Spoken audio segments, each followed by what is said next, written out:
So why did I start my YouTube channel in the first place? Was it to get famous, or was it for the money, or just for the sake of creative expression? In this video, I'm gonna share with you exactly why I started the channel, what I learned after taking a 2-year break on YouTube, and finally, where we're going. What's next?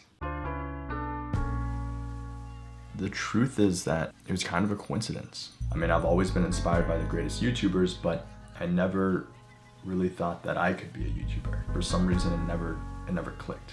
The real reason I started is because my dad's wedding was coming up. And frankly, I thought it was gonna be a really cool wedding, a very unique wedding, and something that I wanted to have as a keepsake, as a memory for me and my family. And my special and rare, of course I'm talking about a trendy 50-something-year-old interracial gay wedding. That's something that I'm sure, is a first for many of us. As I was raised by my two dads, two things are certain. One, that I dress well. And two, that I like Broadway musicals. Now, of course, at the back of my mind, I thought, well, what if I post this on YouTube? Maybe it would resonate with some people. But that being said, I really didn't have any expectations going into it. I just wanted to film it. I recorded the wedding and I ended up going back to my computer, editing the video, and I thought that it turned out pretty well. I uploaded it to Facebook and to YouTube, and the response from friends and family was nice. Everyone thought it was a nice video. They were happy to see my dad and Myron get married. And then all of a sudden, a few weeks later, I went back to my YouTube channel and I realized, wait a second, this video is getting views, just sort of out of the blue. And I thought, that's odd. And then I went to the comments and there were tons of new comments and people really were moved by the video. People had some incredibly loving things to say.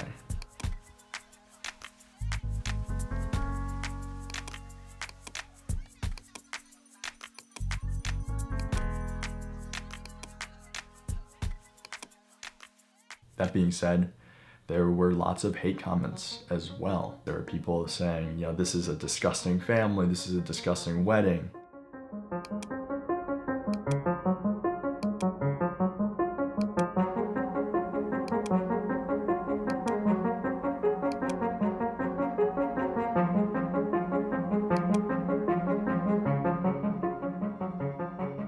And I think naturally part of seeing those comments was hurtful. But also, on the flip side, it made me want to continue to make videos, to continue to share new perspective, to show these people, I know you don't have much experience with a gay wedding or with someone that's adopted or something like this, but that's why I'm here. I'm here to show you that this can be a beautiful thing. They watched the entire video, hopefully they learned something from that. So it was after reading all of these comments, both the good and bad, that something clicked for me. Initially, I just brought my camera to the wedding out of opportunity. I thought, this is a cool event. But after reading so many of your really meaningful, thoughtful words, I quickly realized that this wasn't an opportunity at all. It actually was responsibility. I mean, there's still so much shame in the world with people that are outside of the societal norms. Gay marriage is still legal in most of the world. Adoptee identities are continually pushed by narratives that aren't adoptee voices. And adoptees struggle with their identity as a result of that. So if I'm in a position where I can share, I have the means to share my story, other people's story, anything that brings a new perspective, well, then it's not opportunity at all, it's responsibility.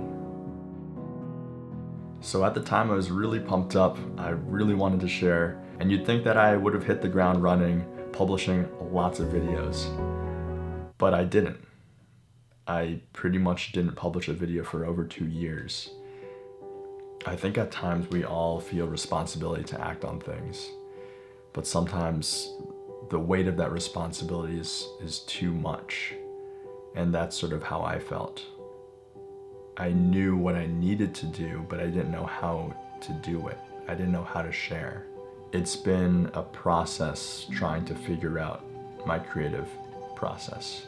I felt like I got lucky on the first 2 videos, and in my head I had to replicate that success. So finally, after 2 years, last winter, I made a video and uploaded it, and it actually got featured on the Subtle Asian Traits Facebook group, and it was something that I was really proud of. So that brings us to where we are now.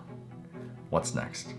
I'm gonna be making videos about my family, about my experience as an adoptee, about New York, about many other things as well. And they're not all gonna be good videos. Some are gonna be good, some are gonna be bad, but the fact that they're going to be videos means that there's going to be improvement. And that's something that really excites me. It's something that I haven't committed to in the past, but something that I'm committing to now. So if you've been here for a while, you've been very, very patient, and I really appreciate you being here and sticking with me. And if you're new here, you have come at the right time. I'm so excited to share more with you, and I'm so excited for us all to go on this journey together. See you next time.